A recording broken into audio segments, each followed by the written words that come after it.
My name is Wesley Granger, and I have always functioned better when the parameters of my world are defined by hard stone and calculated risks. I am a subterranean structural engineer by trade, a specialist in retrofitting abandoned void spaces for modern utility. Most people see a hole in the ground and see a grave. I see a pressure vessel that just needs the right reinforcement. Last summer, after a contract in West Virginia went sideways involving too many lawyers and not enough load-bearing concrete, I liquidated my assets. I bought a decommissioned limestone aggregate mine deep in the Missouri Ozarks. It was not a cave. A cave is a geological accident. A mine is a deliberate architectural statement. This was a room and pillar extraction site, a grid of massive 50-foot square stone columns holding up a ceiling of solid bedrock, extending 40 acres under the ridge. The access road was a logging trail that had not seen a greater blade in a decade. The mine entrance, the portal, was a rectangular maw cut into the side of a granite bluff, partially obscured by a rockfall I had triggered myself to discourage casual hikers. But the real security feature was the hydrology. The mine had been dry when the pumps were running in the 80s. When the power was cut, the water table reclaimed the lower decline. The main ramp into the depths was submerged under 10 feet of black, freezing groundwater. It was not just a puddle. It was a moat that extended 300 feet into the dark before the floor rose again to the dry upper level. I did not build a cabin. I reclaimed the pump control room, a concrete block bunker perched on a rock shelf overlooking that submerged ramp. It was ugly, industrial, and absolutely impervious to anything short of a bunker buster. I did not move out there to write the epitaph of civilization. I moved there because the acoustics of a limestone mine are the only thing that drowns out the noise of the modern world. Then, on a Wednesday that felt exactly like every other Wednesday, the noise stopped being a metaphor and became a casualty report. I was in the county seat, a town of 20,000 people about an hour's drive from the mine, running a final logistics sweep. My 3/4-ton truck was backed up to the loading dock of a farm supply depot. The suspension groaned under the weight of the payload. 12 deep-cycle marine batteries, a spool of 4-gauge copper wire, and enough structural lumber to shore up a suspect section of my ventilation shaft. The sun was setting, casting a bruised purple light over the asphalt. I was securing the load with ratchet straps, focusing on the tactile feedback of the mechanism. I cranked the handle, feeling the polyester webbing tighten until it sang like a guitar string when plucked. The friction of the ratchet teeth engaging was a solid, reassuring vibration in my palm. A loose load shifts on the curves. A shifting load kills you on the back roads. I gave the strap one final tug, satisfied with the tension. I walked into the adjacent supermarket to grab the perishables, coffee, salt, fresh vegetables to dry out later. The store was artificially bright, the fluorescent tubes humming with that 60-cycle buzz that sits just on the edge of perception. The air smelled of floor wax and stale popcorn. It was the rhythm of a tired midweek evening. Carts drifting, shoes squeaking on linoleum, the meaningless beep of scanners. I was in the pharmacy aisle, examining the expiration date on a bottle of aspirin, when the frequency of the room changed. It was not a sound at first. It was a pressure drop. The ambient chatter ceased, replaced by a confused, static tension. I looked up. At the counter, a woman in a heavy winter coat was backing away from a man. The man was swaying. His movement was wrong, mechanically inefficient. He was not drunk. A drunk compensates for gravity. This man was fighting his own motor cortex. His jaw was working, grinding, a wet, masticating motion that produced a sound like someone chewing on raw gristle. "Back off," the woman said. Her voice was thin, brittle. The man did not process the command. He lurched. It was a spasm of kinetic energy that defied the body's natural limiters. He closed the distance not with a step, but with a fall that he caught at the last second. He grabbed the woman by the trapezoid muscle of her shoulder. The fabric of her coat tore with the sound of ripping canvas, and he buried his face in the soft tissue of her neck. The scream that followed was not theatrical. It was the sound of air being forced through a constricted larynx by pure, animal terror. It vibrated in the fillings of my teeth. Arterial spray is brighter than people think. Under the harsh halogen lights, the blood looked like high-gloss enamel paint splashing across the white tile. For 1 second, the store was a tableau of paralysis. The human brain tries to map new data onto old patterns. Is it a fight? Is it a seizure? But the violence was too intimate, too predatory to fit the pattern. Then the panic broke. It started as a low rumble of movement, people shuffling back, carts colliding. Then someone near the greeting card shouted, "Call 911!" And the rumble turned into a stampede. I did not run. Running triggers the chase instinct in predators, and in a crowd, running gets you trampled. I abandoned my handbasket. The can of coffee inside rolled out, hitting the floor with a hollow metallic ring that was lost under the rising cacophony of screaming. I moved toward the rear of the store, hugging the shelving units. My eyes swept the tactical geometry of the space. The front exit was a fatal funnel. Hundreds of people trying to push through a set of automatic sliding doors that were only 6 feet wide. The glass would shatter eventually, but until then, it was a meat grinder. A stock clerk in a red vest sprinted past me, his eyes wide and fixed on nothing. He was hyperventilating, the wheeze of his breath loud and wet. He held a box cutter in a white-knuckled grip, the blade extended. "They're biting!" he screamed, the words tearing out of his throat. "Get out the back!" I turned down the seasonal aisle. A security guard was trying to intercept the flow of people near the pharmacy. He was a big man, heavy-set, his uniform straining at the seams. He had his hand on his holstered taser. "Calm down," he bellowed. "Everyone back up!" The man who had attacked the woman looked up. His face was a mask of wet red. He did not look at the guard. He looked through him. He launched himself. The guard drew the taser, but he was too slow. The attacker slammed into him with the force of a linebacker, the impact sounding like a wet slap of meat against meat. They went down in a tangle of limbs. I kept moving. The receiving dock was my target. I pushed through the swinging double doors into the back room. The air here was cooler, smelling of cardboard and diesel exhaust. A forklift sat idle near the bay door. 3 employees were struggling with the chain hoist of the roll-up door. The chain was jammed, the gears grinding with a harsh, stripping screech as they yanked on it in panic. "Move," I said. I did not shout. I projected the command from the diaphragm. I stepped up to the mechanism. The chain had jumped the sprocket. Physics does not care about panic. If you pull harder on a jammed gear, you weld it in place. I grabbed the chain, slackened it to relieve the tension, and used the heel of my hand to strike the guide housing. The metal rang, a dull, heavy note. The chain seated. I hauled down on the loop, hand over hand.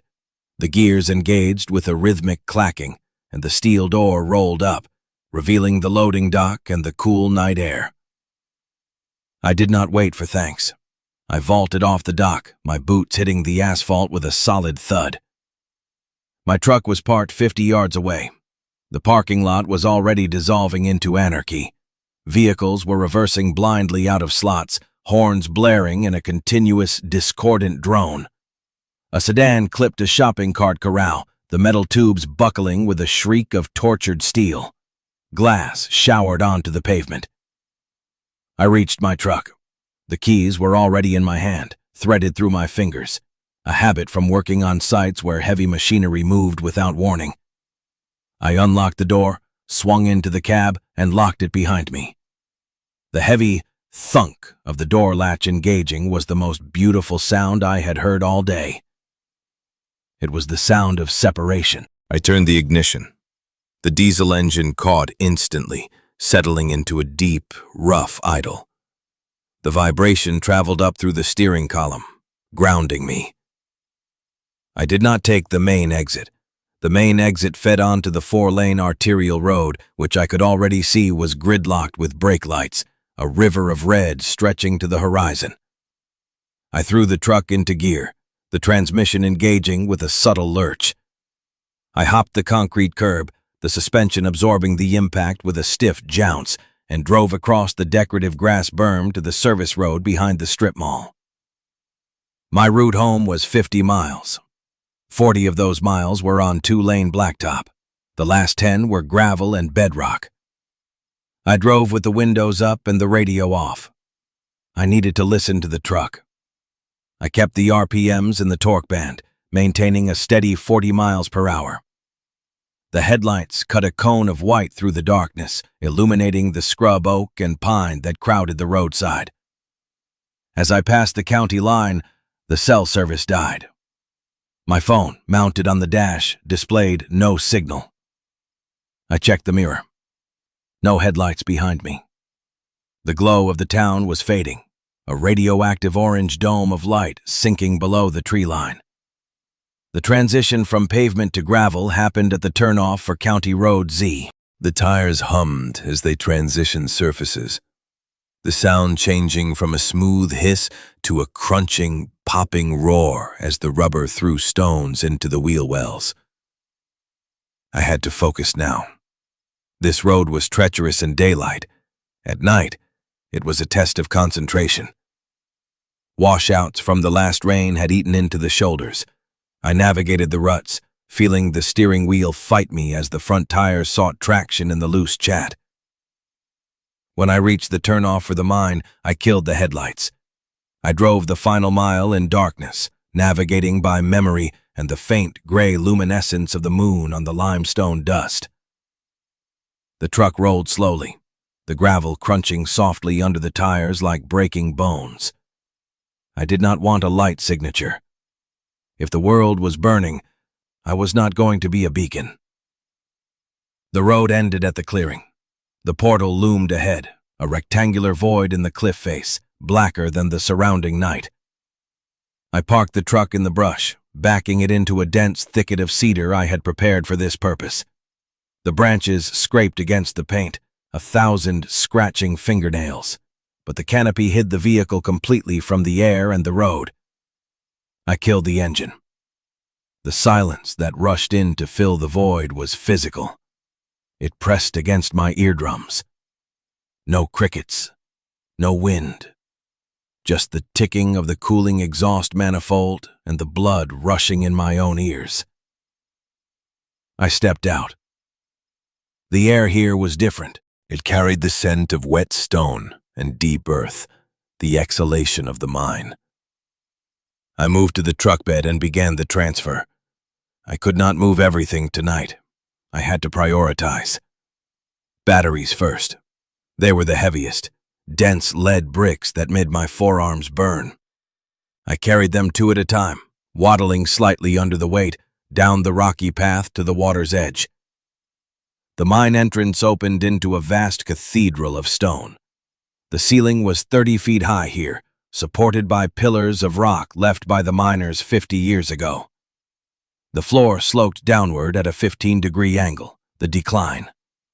50 feet down the ramp, the floor disappeared into the black water. This was the sump, the moat. My barge was waiting. It was not a boat. It was a platform I had fabricated from 4 55-gallon plastic drums lashed to a pressure-treated wood frame.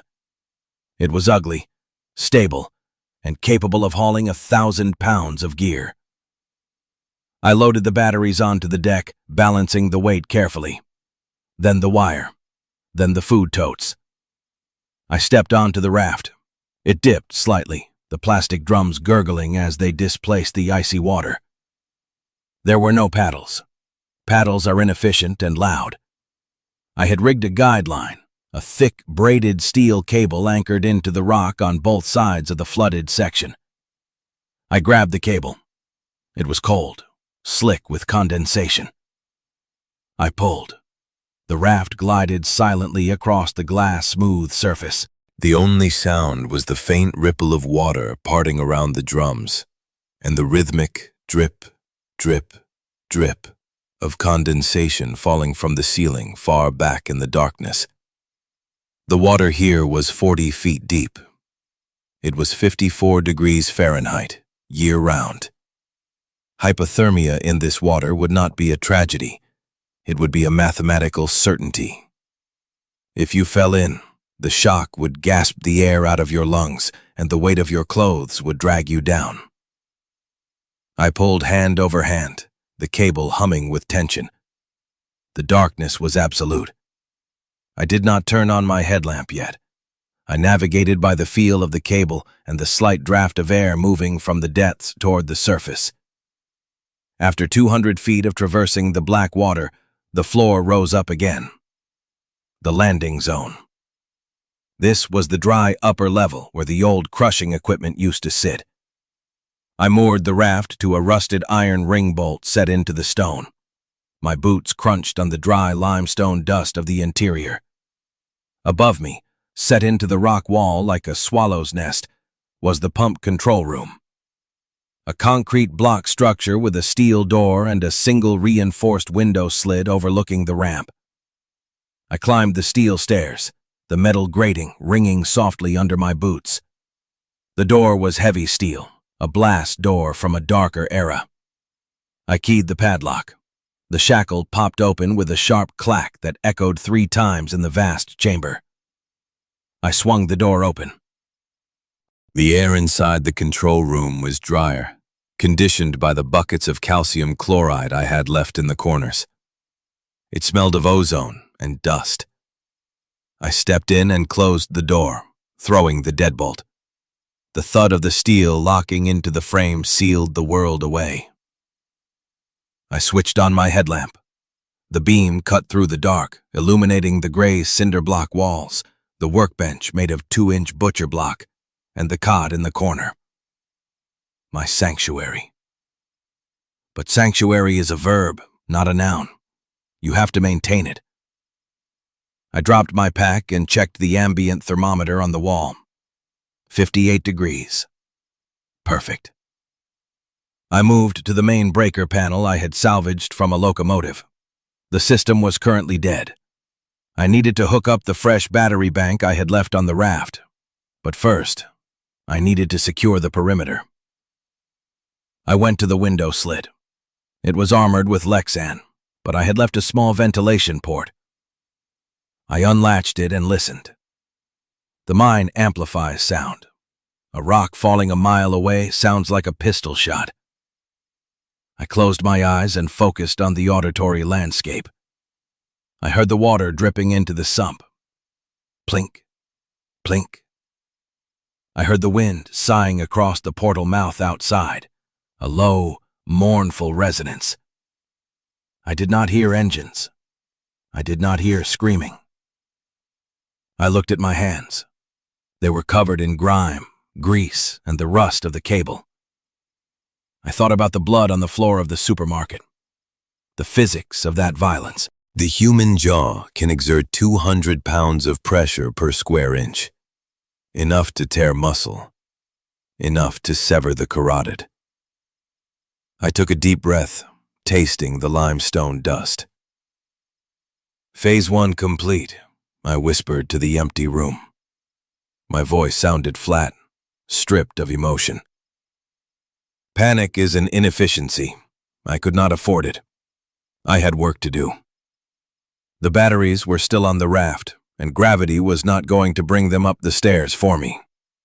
I grabbed a pair of heavy leather work gloves from the bench, sliding my hands into the stiff material. I flexed my fingers, feeling the leather bite into my skin. The world outside was ending. The systems were failing.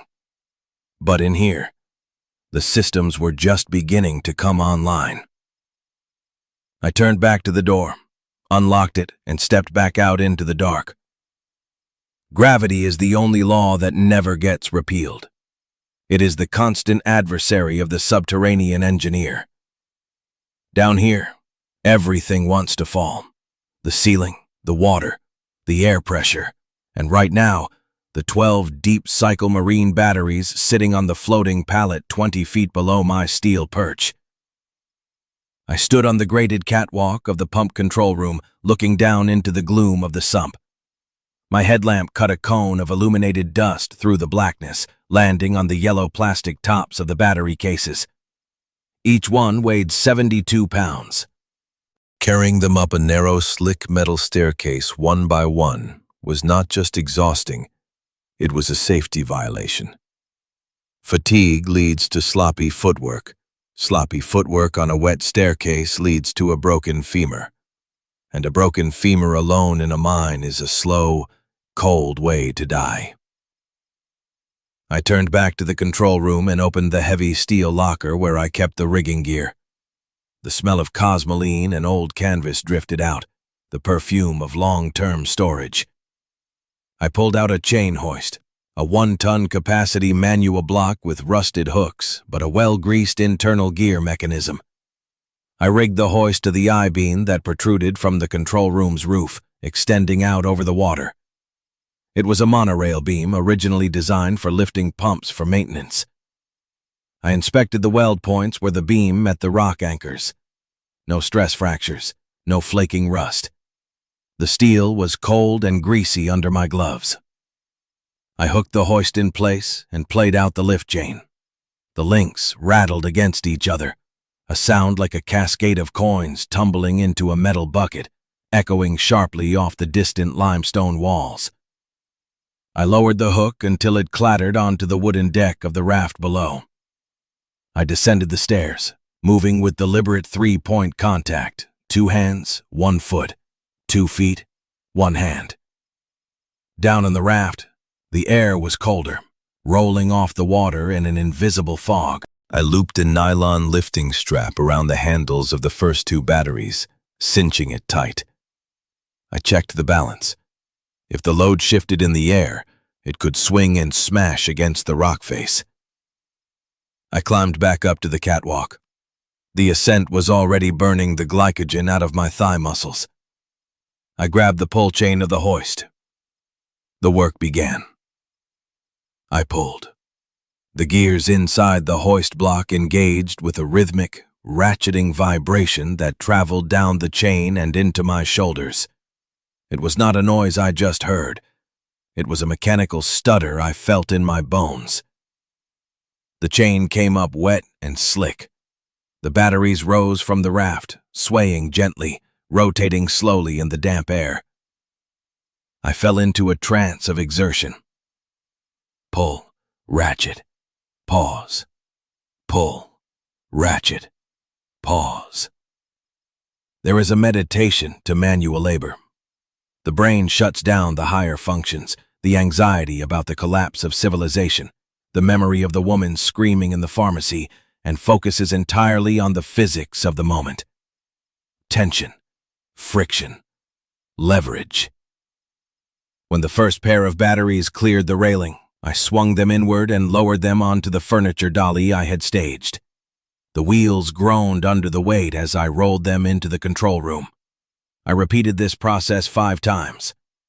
By the time the last battery was staged against the north wall of the bunker, my breath was coming in ragged gasps, and the sweat inside my thermal shirt had turned clammy. Now came the surgery. The control room was currently dead.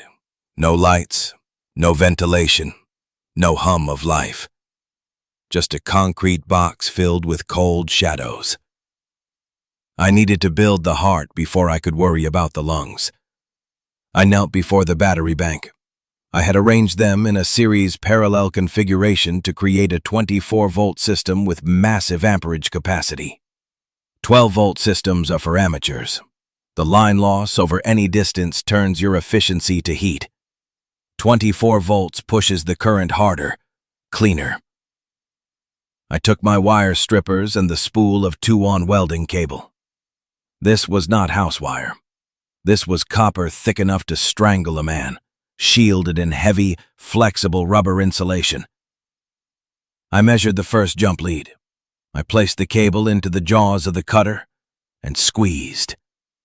The rubber yielded with a dull, rubbery crunch, exposing the bright, salmon-colored copper strands inside. I wrestled the copper into the lug terminal. It was a tight fit, the strands protesting the compression.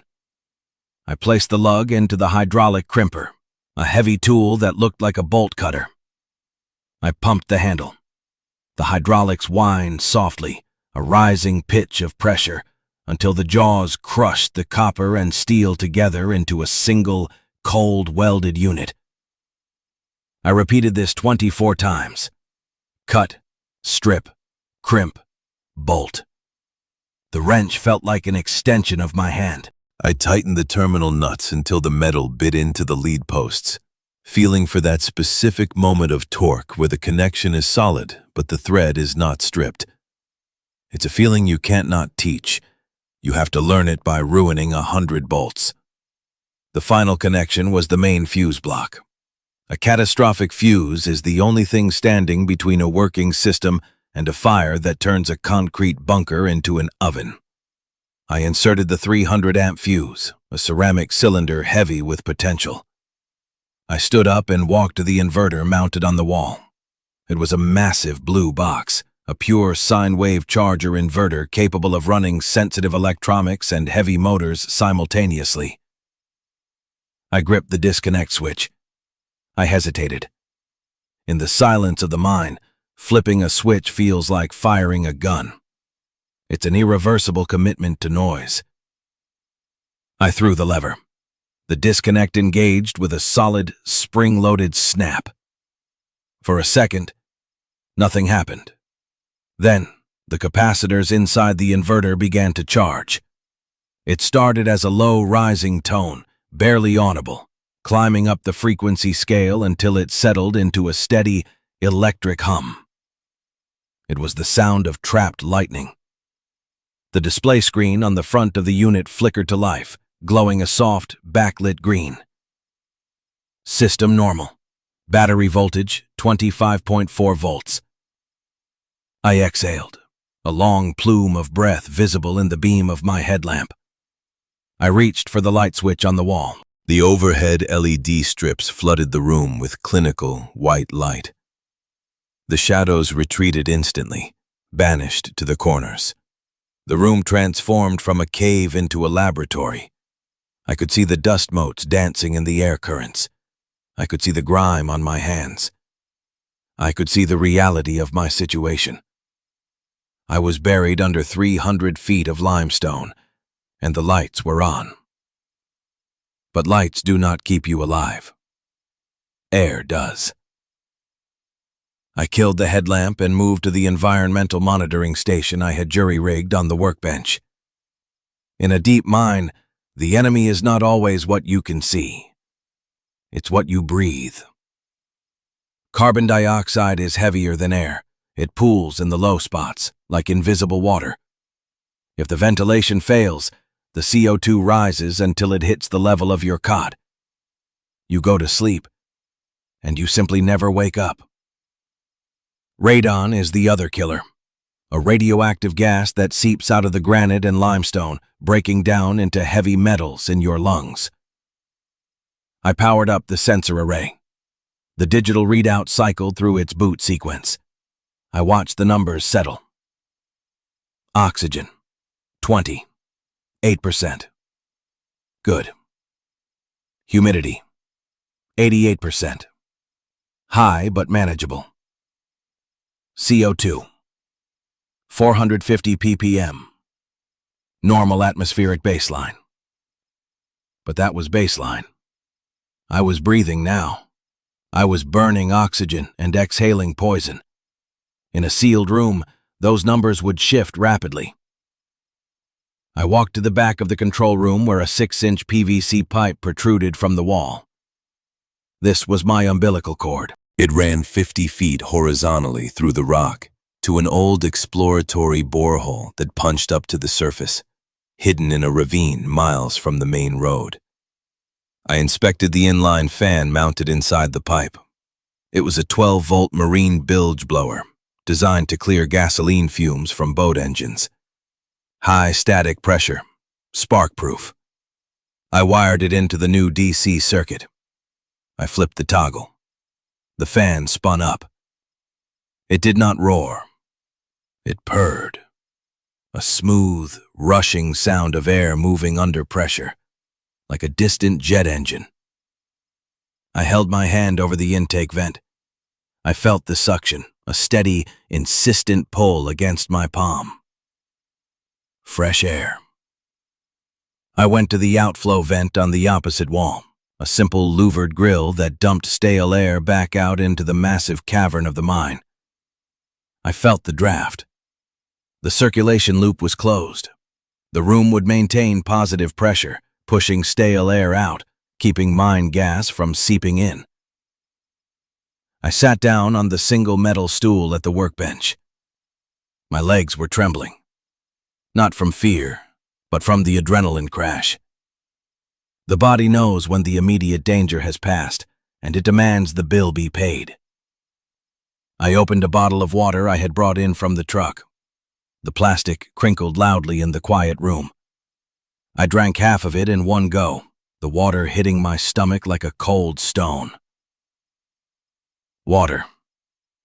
That was the next variable. I looked out the Lexan slit at the black pool below.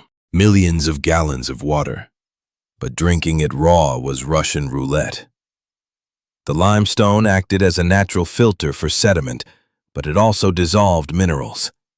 The water was hard enough to calcify a kidney in a month, and who knew what bacterial slurry had washed down from the surface during the spring rains. I needed to commission the filtration stack. I moved to the corner where 3 canister filters were mounted to a plywood board. This was plumbing, not electronics.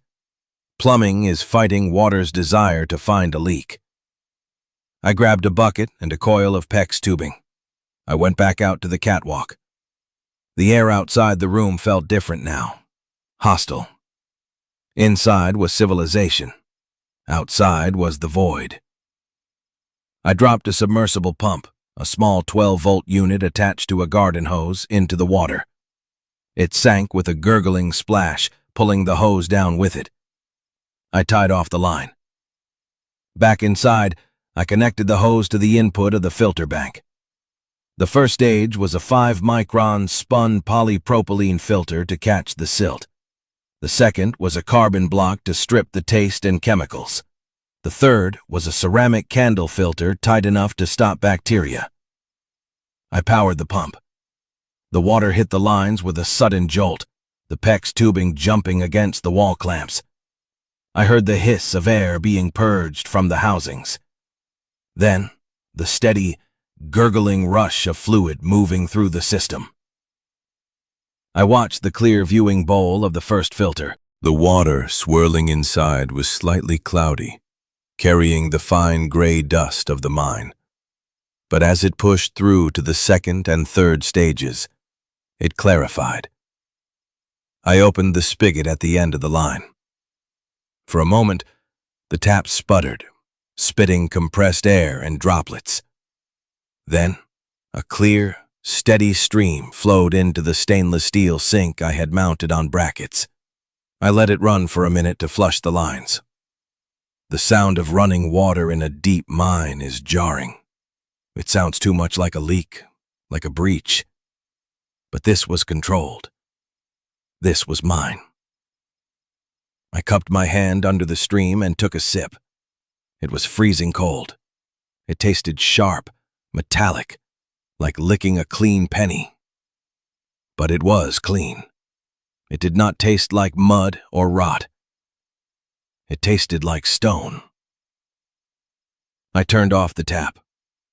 The sudden silence was heavy. I checked my watch.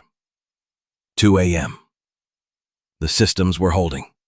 Power stable. air, cycling, water, on demand. I had built a spaceship in the rock. But a spaceship needs a pilot, and the pilot needs to know what universe he's flying in. I moved to the communications rack. This was the one part of the setup I could not engineer. I could only receive. I had a shortwave receiver connected to a long wire antenna that ran up the ventilation borehole and was strung through the trees on the surface. I put on the headphones. The foam cups pressed against my ears, muffling the hum of the inverter. I turned the dial. Static. White noise is never truly white. It has texture. There is the crackle of atmospheric lightning, the hum of the ionosphere, the rhythmic pulse of interference from distant machinery. I scanned the AM band first. Crackle. Hiss. Nothing local. The local stations in the county seat were dead air. No emergency broadcast, no automated loops, just the void. I moved to the shortwave bands. Nighttime is when the ionosphere reflects signals over the horizon. You can hear the world at night. Pop. Whine. Then, a voice.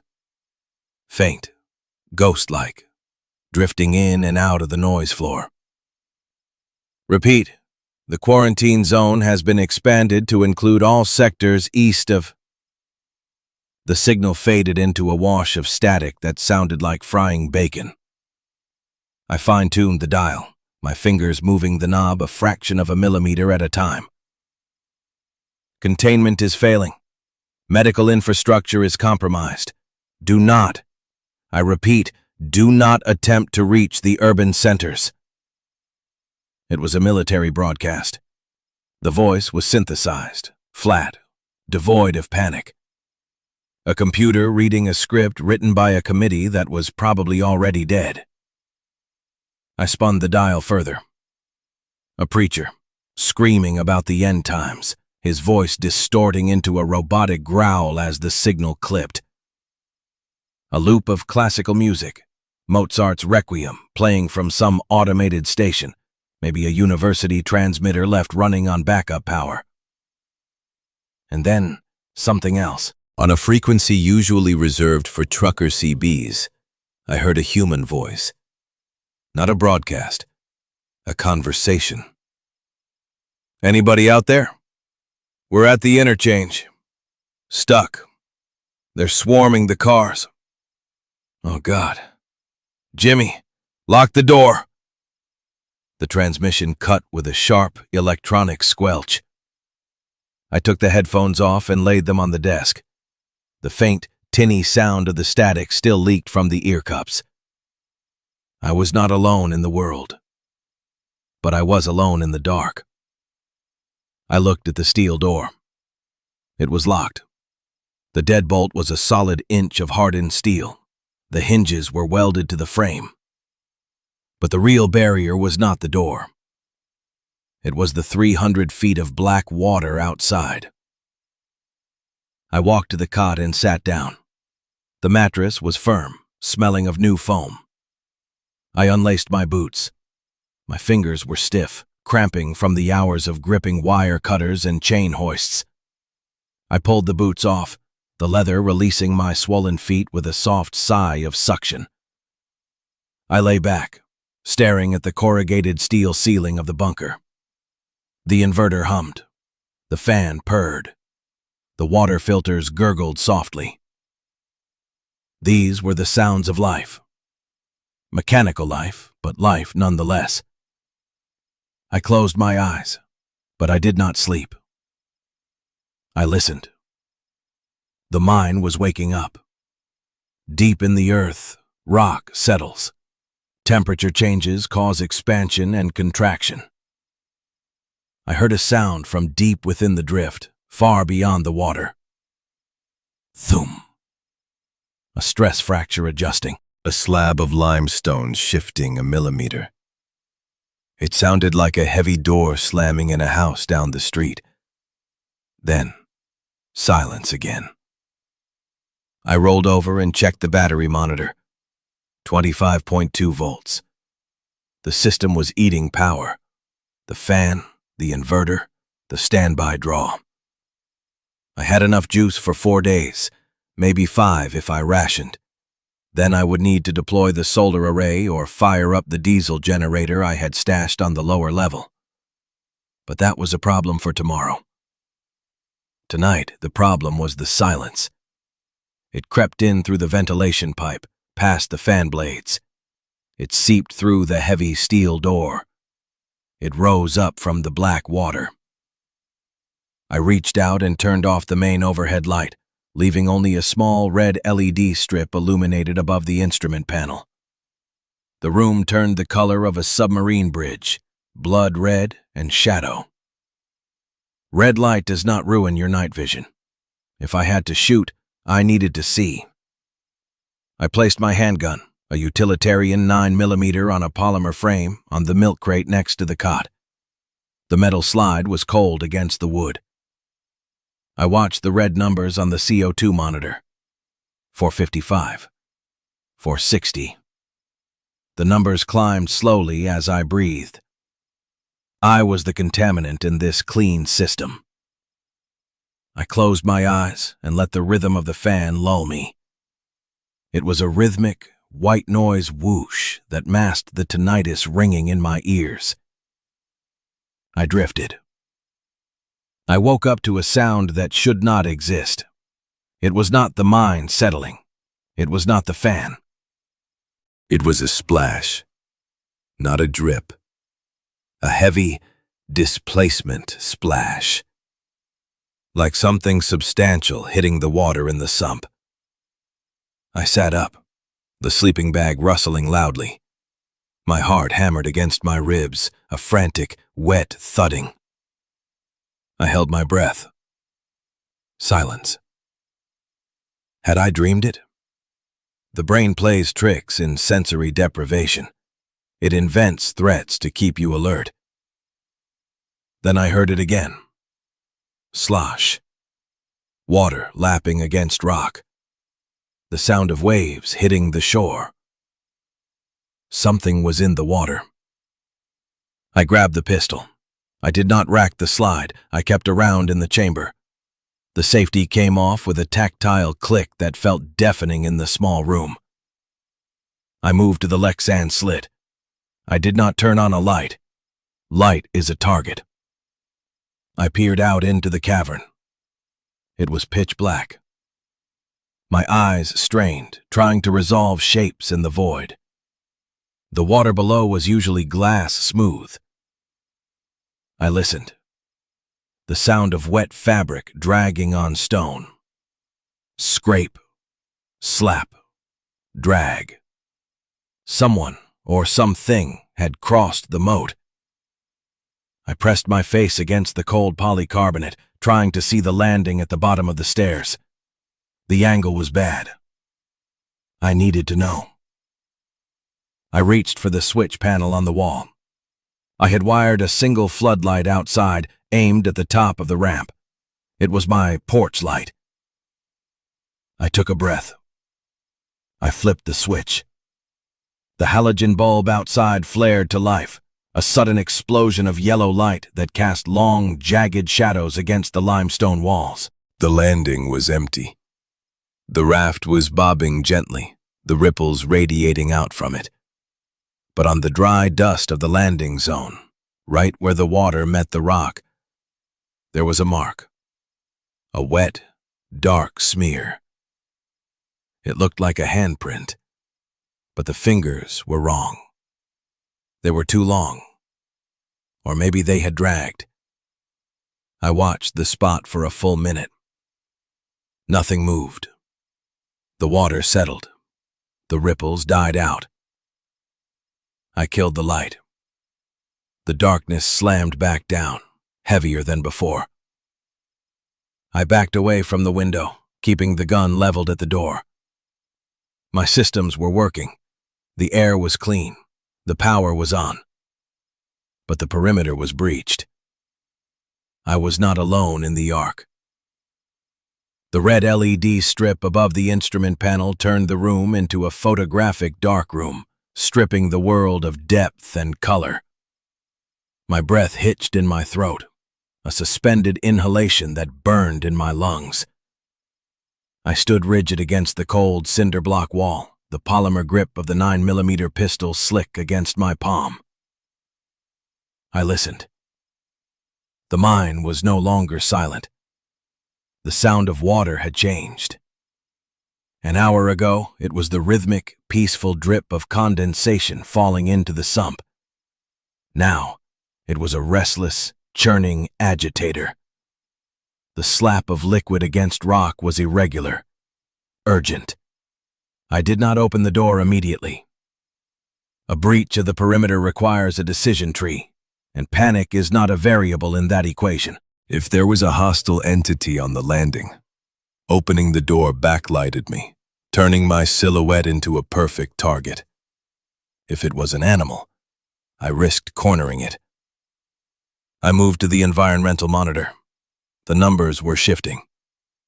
Barometric pressure, 29, 10 in Harkrate and dropping. A low pressure front. A storm. A massive one. In a sealed environment, barometric pressure is just data. In a karst limestone system, it is hydraulics. The Ozark Plateau is essentially a hard sponge. When it rains on the surface, that water does not just run off. It punches straight down through sinkholes and fissures, pressurizing the aquifer. The sump was not just a pool. It was the bottom of the drain. I checked the battery voltage. 25 1 volt. Steady. I holstered the pistol and grabbed the heavy D-cell mag light from the rack. A firearm is a tool for a specific problem. Right now, I needed a crowbar and illumination. I swapped the gun for a 30-inch wrecking bar, the hexagonal steel shaft cold and heavy in my hand. It was a crude instrument, but in close quarters, leverage beats ballistics. I unlocked the deadbolt. The mechanism retracted with a sensation of heavy, oiled steel sliding against steel. I pushed the lever. The door swung outward. The noise hit me first. The mine was amplifying the turbulence of the water, bouncing the echoes off the distant walls until it sounded like a crowded room. I stepped out onto the grated catwalk, keeping the light off.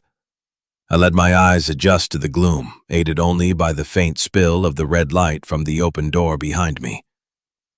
I looked down.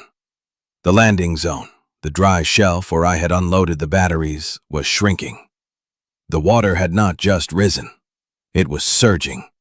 The black surface of the sump was heaving, rising and falling in slow, oily swells.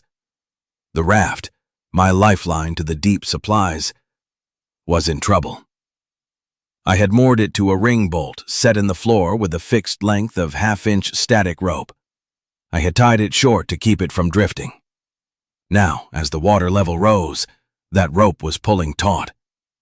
The raft was no longer floating freely. It was being winched down into the water by its own anchor.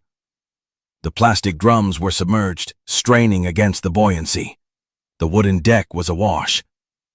And on the deck, strapped down under a blue tarp, were the diesel jerry cans. 40 gallons of fuel. If the raft capsized, the fuel would spill. The water filtration system would be fouled with hydrocarbons. The filter membrane would dissolve. My water supply would become poison. Then I saw the shape. It was not a handprint anymore. It was a snag. Something had washed in from the deep tunnel, riding the surge. It had fouled on the taut mooring line, pinned against the straining rope by the current. It bobbed in the black water, a pale, bloated obstruction. A torso. It was wearing the tattered remains of a high-visibility vest, the reflective strips catching the faint ambient light. It thrashed sluggishly, limbs slapping against the submerged drums of the raft. It was not swimming. It was reacting. The cold water had stiffened its muscles, but the motor reflex was still firing. I did not have time to analyze the biology of the undead. I had a physics problem. The buoyancy of the raft was roughly 2,000 pounds. The rope had a breaking strength of 6,000. The weak link was not the rope. It was the raft frame. If the angle of the pull got too steep, the frame would twist, the lashings would snap, and the drums would pop free. I had to slacken that line. I moved down the stairs. Speed was necessary, but haste was fatal. The metal steps were slick with condensation. I planted each boot deliberately, feeling the tread bite into the grating before shifting my weight. I reached the bottom landing. The water was already lapping over the toes of my boots. The cold was instant, a biting freeze that penetrated the leather. I switched on the maglite. The beam cut through the darkness, a solid bar of white light. The creature entangled in the rope recoiled. Its head snapped up. It was, or had been, a road worker. The skin was the color of wet putty, sluicing with gray mine water. The eyes were clouded, milky cataracts that reflected the light with a dull, predatory shine. The jaw was slack, hanging open to reveal teeth stained with dark oxidization. It hissed.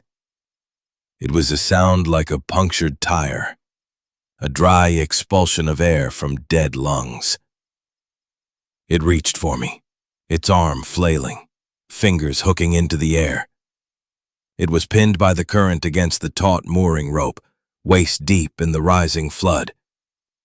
It could not reach me, but I could not reach the knot. The creature was directly on top of the anchor point.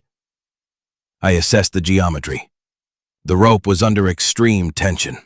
It was vibrating, singing a low, musical note as the water tried to lift the massive raft and the anchor refused to yield. If I cut the rope, the tension would release violently. The whip crack of the severing line could take out an eye or slash an artery, and the raft would rocket backward into the darkness, possibly capsizing from the sudden release of force. I needed to take the load off the knot, clear the obstruction, and pay out more line. I stepped closer, the water rising to my ankles. The creature lunged, its fingernails scratching against the toe of my boot. The sound was like sandpaper on concrete. Denial of service, I muttered. I shifted my grip on the wrecking bar. I did not swing it like a baseball bat. That's how you lose your balance on slippery rock. I used it like a spear. I drove the chiseled tip of the bar downward, aiming for the center of the creature's chest. The steel impacted with a dull, wet thud, punching through the rotten fabric of the vest and the soft tissue beneath. I planted my weight, pinning the thing against the submerged rock floor. It writhed, gripping the steel bar, its mouth snapping open and closed in a mechanical rhythm. The sound of its teeth clacking together was sharp, like ceramic tiles striking each other. I leaned my hip against the bar to hold it in place, freeing my left hand. The water was rising visibly now. I could see it creeping up the frantic letters of the graffiti on the wall. I reached for the mooring rope. It was hard as iron, stretched to its limit. There was no way to untie the bowline knot. The friction had welded the fibers together. I had to cut it, but I had to control the release. I pulled a folding knife from my pocket. It was not a tactical weapon. It was a rigger's knife with a sheepfoot blade, designed for cutting line without stabbing the user. I looked at the raft. It was tilted at a 45-degree angle. The fuel cans were straining against their ratchet straps. I needed a secondary line. I cursed my own lack of foresight. I had left the spare coil of rope in the control room. I looked around the landing. Nothing but rock and dust. Wait. The winch cable. The hand-cranked winch I used to haul the raft in from maintenance was mounted on a concrete pad 10 feet back. The cable was currently slack, lying in a loop on the floor. I kept my weight on the pry bar, pinning the thrashing corpse. It was strong, surging against the steel with a relentless, mindless hydrostatic pressure. I could feel the vibration of its growls traveling up the metal shaft into my hip. I stretched out my leg, hooking the winch cable with my heel. I dragged it toward me. The cable was greasy, coated in heavy marine lubricant. I grabbed the hook. I had to lean over the pinned zombie to reach the raft's frame. The creature snapped at my forearm. I smelled it then, a scent of fermented earth and copper. I shoved the pry bar harder, forcing the thing down into the water. It gurgled, black bubbles rising from its open mouth. I lunged. I snapped the steel winch hook onto the nearest eye bolt on the raft's frame. "Hooked," I said, confirming the connection to no one. Now, the transfer. I scrambled back to the winch. It was a heavy-duty worm gear unit. I grabbed the handle and cranked. Clack, clack, clack. The cable tightened. It rose from the water, shedding droplets until it went taut. I kept cranking, fighting the resistance of the submerged raft. The winch groaned, the gears meshing under load. I watched the mooring rope. As the winch took the weight, the tension on the rope began to fade. The raft leveled out, pulled toward the shore by the winch, fighting the upward lift of the water. The zombie, no longer pinned by the tension of the rope against its back, began to thrash more violently. I had removed the pry bar to work the winch. It was free. It clawed at the muddy bank, dragging its waterlogged lower half out of the sump. It was slow, fighting the gravity that its dead nerves could not comprehend. I had the raft secured on the winch. Now I had to sever the old line to let the raft rise with the water. But I had a guest. The creature pulled itself onto the dry rock. It was missing a shoe. The skin of its foot was shredded, raw meat dragging on limestone. It pushed itself up to its knees, turning toward me. I stood by the winch, the wrecking bar in my right hand, the knife in my left. I did not want to shoot. The noise in this enclosed space would leave me deaf for an hour, rendering me blind to any other threats. It lunged. It was clumsy, unbalanced. I sidestepped. It slammed into the winch housing, the impact ringing the steel. It grabbed at the crank handle, its fingers sliding on the grease. I raised the wrecking bar. This time I used gravity. I brought the hooked end down on the base of the skull, right where the spine meets the cranium. I did not rely on strength. I relied on the mass of the tool. There was a sickening, crunching sound, like stepping on a dry branch wrapped in a wet towel. The structural integrity of the vertebrae failed. The creature dropped instantly. No twitching, no drama. Just a sack of meat hitting the floor. The kinetic energy was gone. I did not celebrate. I turned back to the water. The raft was groaning. The water was rising faster now, a true flash flood surge pushing through the karst system. The winch cable was singing tight. I moved to the old mooring rope. It was slack now. I slashed it with the knife. The fibers parted silently. I ran back to the winch. I had to pay out cable to let the raft rise, or the winch would tear out of its concrete footing. I reversed the ratchet pawl. I gripped the handle with both hands, fighting the torque. I lowered the raft, or rather, I let the raft rise, controlling the ascent. Spin, stop, spin, stop. The water was climbing the stairs. It was over my boots now, shin deep.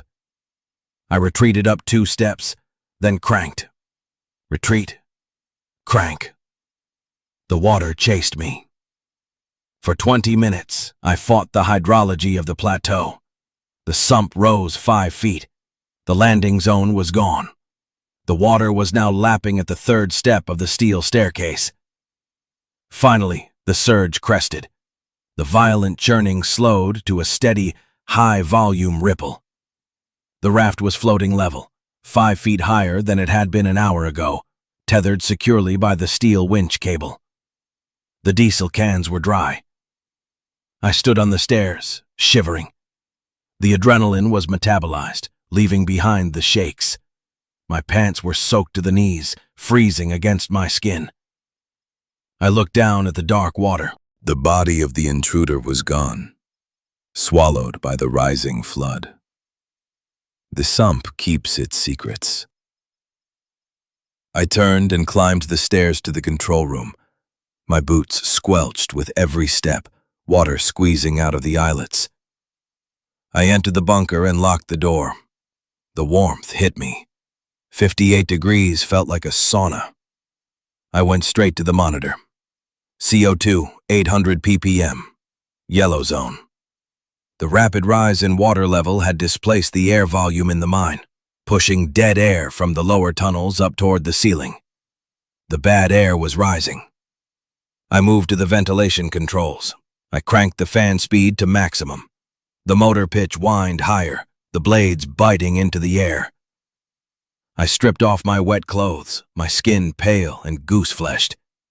I dried myself with a rough towel, the friction burning my skin.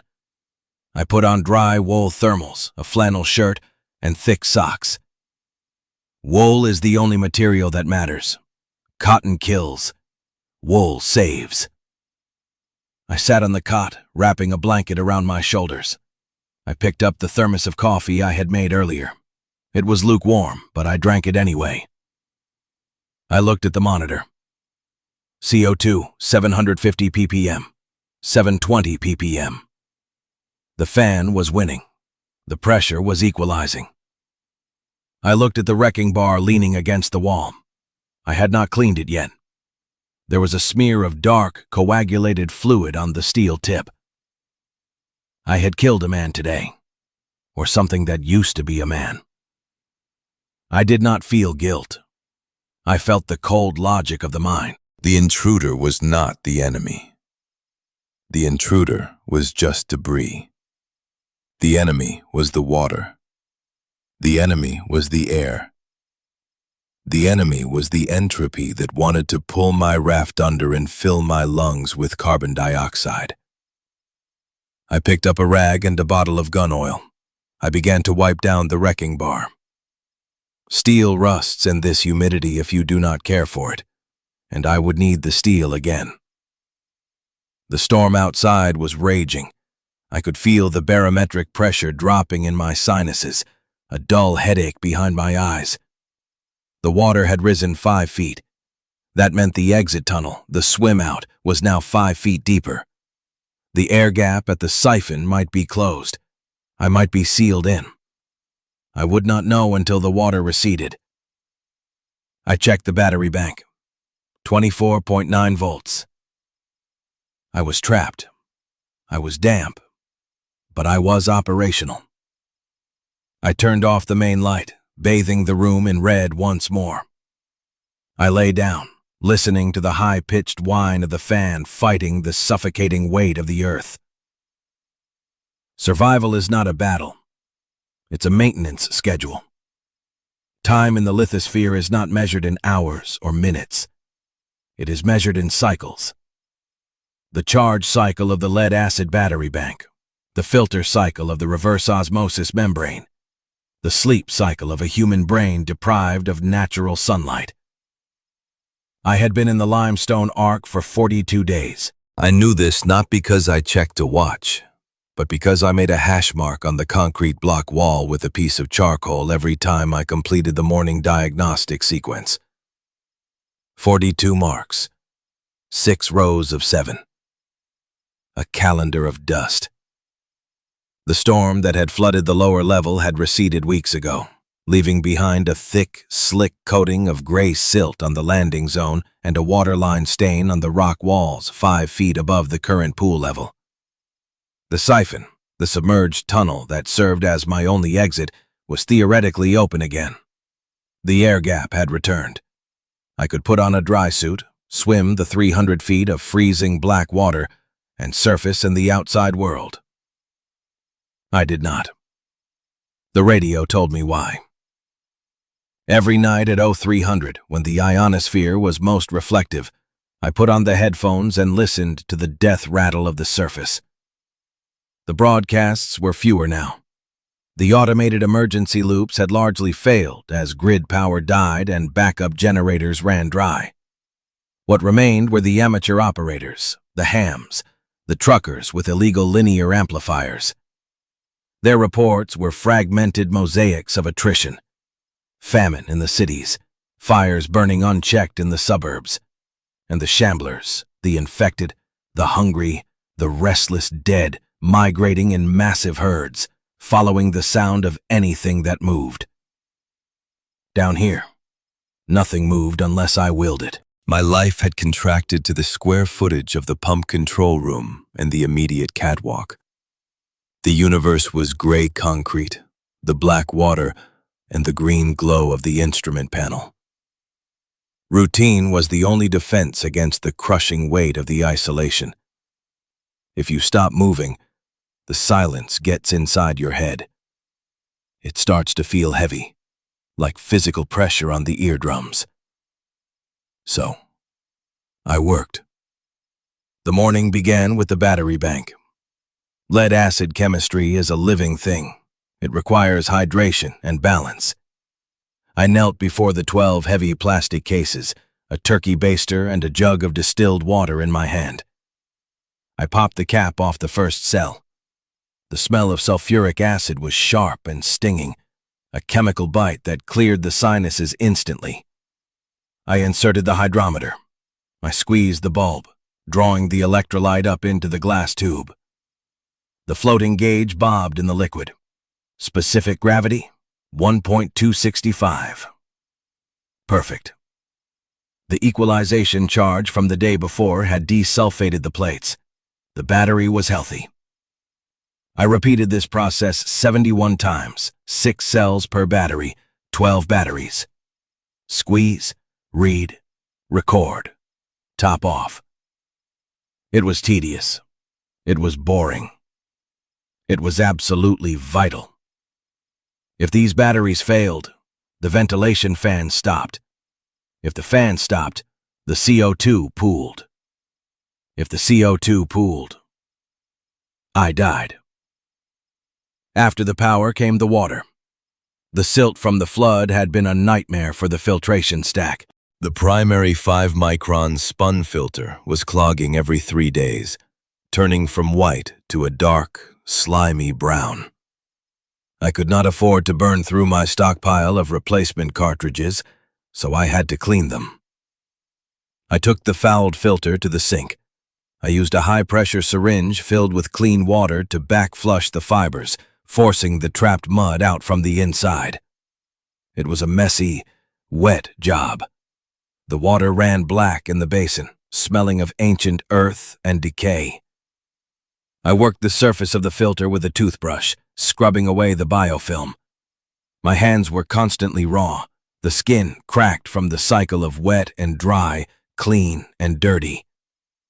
I rubbed bag balm into the fissures in my knuckles, the lanolin smell mixing with the ozone of the inverter.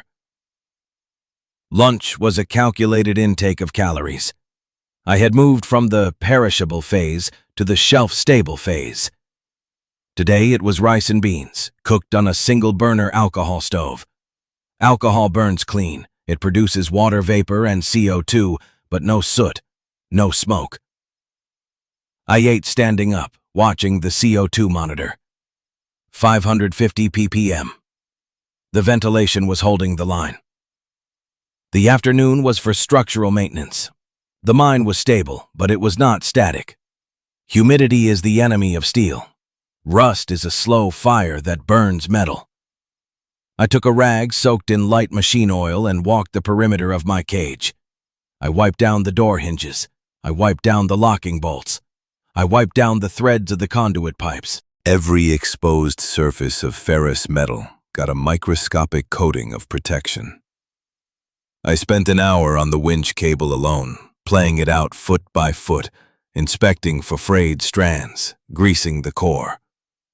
A snapped cable under tension cuts through bone like a laser. I was not going to let laziness dismember me. But the hardest part of the day was not the work. It was the stasis. The hours between the end of the maintenance list and the onset of sleep. That was when the mind started to eat itself. I sat on the cot, staring at the Lexan window slit. The darkness outside was total. My own reflection stared back at me, a gaunt face, a beard that was getting too long, eyes that looked hollow in the red light.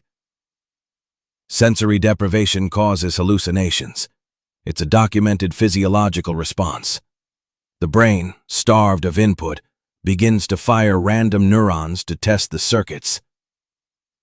I started hearing the knockers. In Cornish mining folklore, the knockers are spirits of dead miners who tap on the walls to warn of a collapse. In reality, it's usually settling rock or thermal expansion in the pipes. But at 1600 hours, sitting in the silence, the sounds felt intelligent. Tap. Tap. It came from the deep dark, beyond the water. I knew it was just a limestone slab shifting a micrometer under the weight of the mountain. Physics. Friction. Tap. Tap. Tap. It's thermal contraction, I said aloud. My voice sounded flat, deadened by the concrete walls. Talking to yourself is the first step. Answering yourself is the second. I picked up the technical manual for the inverter. I had read it 4 times. I started reading it again. Chapter 5. Troubleshooting the sine wave oscillator.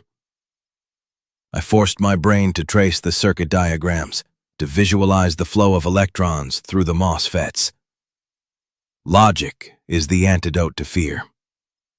I built a fortress of schematics in my mind to keep the knockers out. One evening, deep in the 7th week, the stasis broke. Not with a bang, but with a smell. I was lying on the cot, staring at the corrugated steel of the ceiling, when I caught a whiff of something that did not belong. The mine smelled of wet rock, ozone, and lime.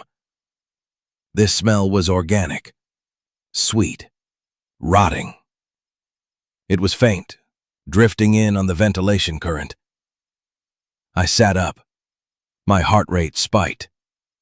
If I could smell something from the outside, the positive pressure had failed. I looked at the monitor. The fan was spinning. The pressure differential was still positive. I walked to the intake pipe. I put my face near the housing. There. The smell was stronger. It was coming through the fan. Something had died in the intake shaft. This was a critical failure. The intake shaft was my lung.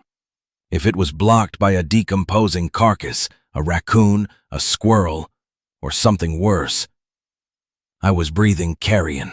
The biological particulates would eventually overwhelm the filter on my mask if I had to wear one, and the psychological toll of the smell would drive me insane.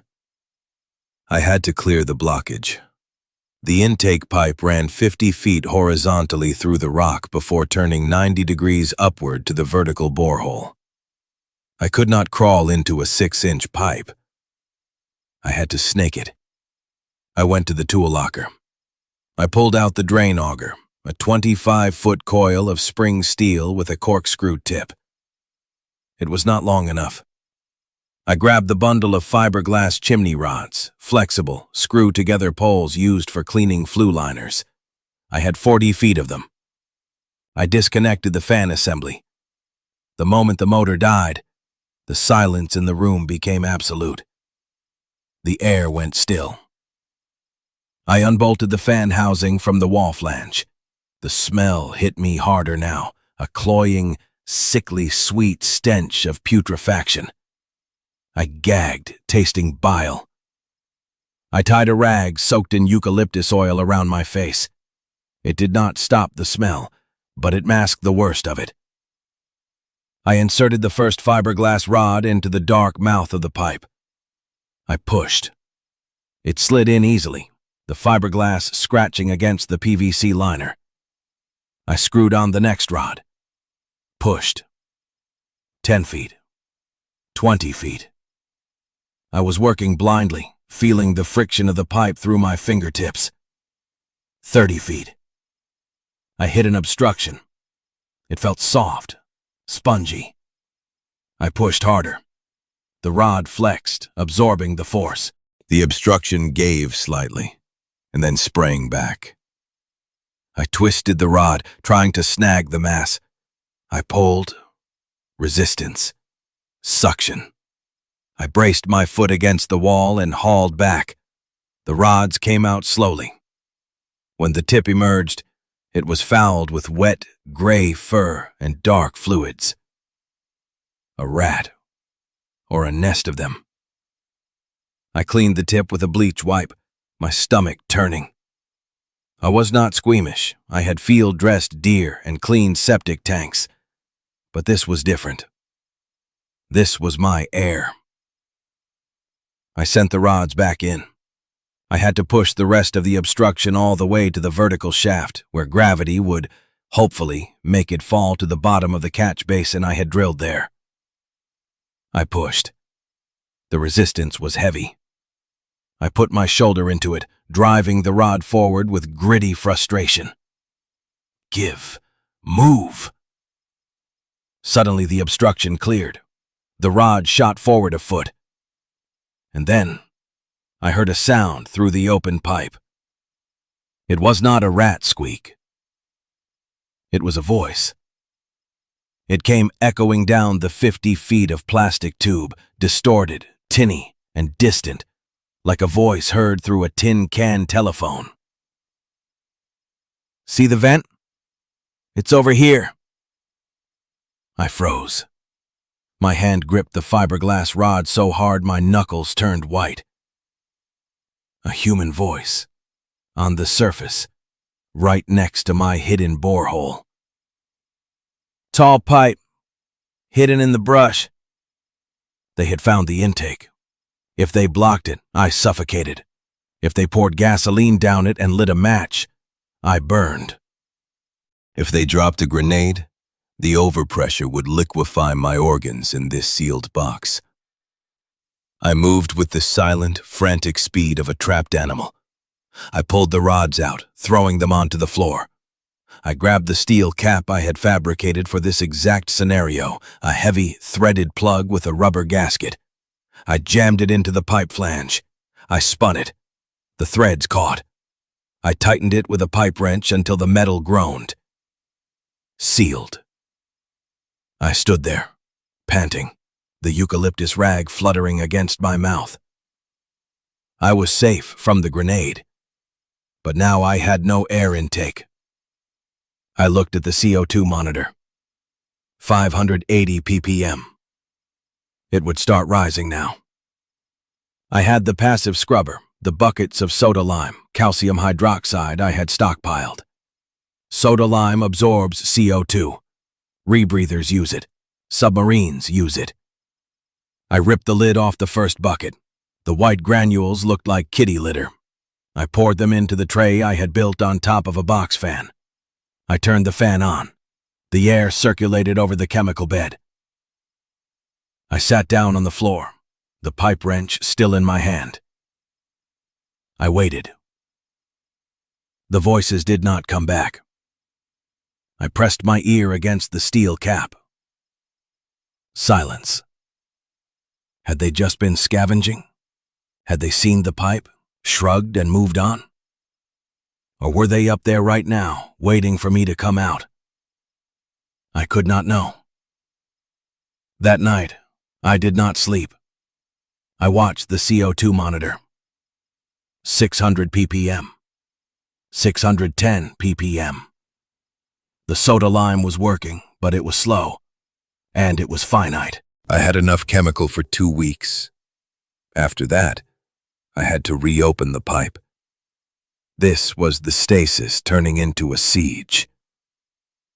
I realized then that the limestone ark was not just a shelter. It was a submarine that had bottomed out. I could stay here as long as the supplies lasted, but every day I stayed, the margin for error got thinner. I looked at the charcoal marks on the wall. 49 days. I stood up. I walked to the map pinned to the wall. It showed the mine, the surface topography, and the evacuation routes. I traced the line of the logging road with a dirty finger. I was not leaving. Not yet. The surface was chaos. The radio confirmed that every night. But I needed to be harder. I needed to reinforce the siphon. If they found the vent, they might find the portal. I spent the next 3 days in a fever of activity. I was not just maintaining anymore. I was fortifying. I took the spool of tripwire I had saved. I put on my dry suit, a heavy neoprene shell that smelled of rubber and sweat. I went down to the raft. The water level was stable. I lowered myself into the black water. The cold was a shock that never got easier. It squeezed the air out of the chest. I swam to the underwater entrance of the tunnel. I drilled holes in the rock walls with a pneumatic drill powered by a scuba tank. I set stainless steel eye bolts. I strung the wire across the underwater passage, creating a net. A tangled web of monofilament and razor wire submerged 2 feet below the surface. If a swimmer tried to come through, they would get snagged. They would panic. They would drown. It was a cruel trap. It was a murderer's trap. I swam back to the raft, shivering violently, my lips blue. I climbed the stairs, dripping water onto the limestone dust. I peeled off the suit and stood naked in the control room, shaking as I rubbed myself dry with a rough towel. I looked at my face in the reflection of the dark monitor. I looked different, harder. The eyes were flat. I had crossed a line. I was not just an engineer anymore. I was the creature in the cave. I was the thing that set traps in the dark. I reopened the intake pipe 3 days later. I sat by the flange with the pistol for 6 hours, waiting for a sound. Nothing. The air rushed in, sweet and cold. The CO2 levels dropped, 450 ppm. I was alive. I sat back at the workbench and picked up the charcoal. I made another mark on the wall. 52. The routine resumed. Batteries, water, filters, radio. The world above was burning, screaming, and dying. The entropy was tearing the cities apart.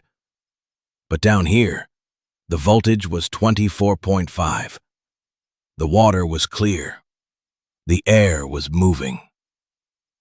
I was the custodian of the machine. I picked up a can of peaches, a treat I had saved for a bad day. I popped the lid. The syrup was sweet, almost painful on my tongue. I ate slowly, savoring the texture. I was not waiting for rescue. Rescue is a fantasy for people who do not understand logistics. I was waiting for the equilibrium, for the fires to burn out, for the herds to starve, for the noise to stop. Until then, I had work to do. I looked at the hydrometer on the bench. Tomorrow, I whispered to the empty room. We equalized the bank again. The mine breathed around me, a heavy stone lung exhaling into the dark. I breathed with it. We were steady,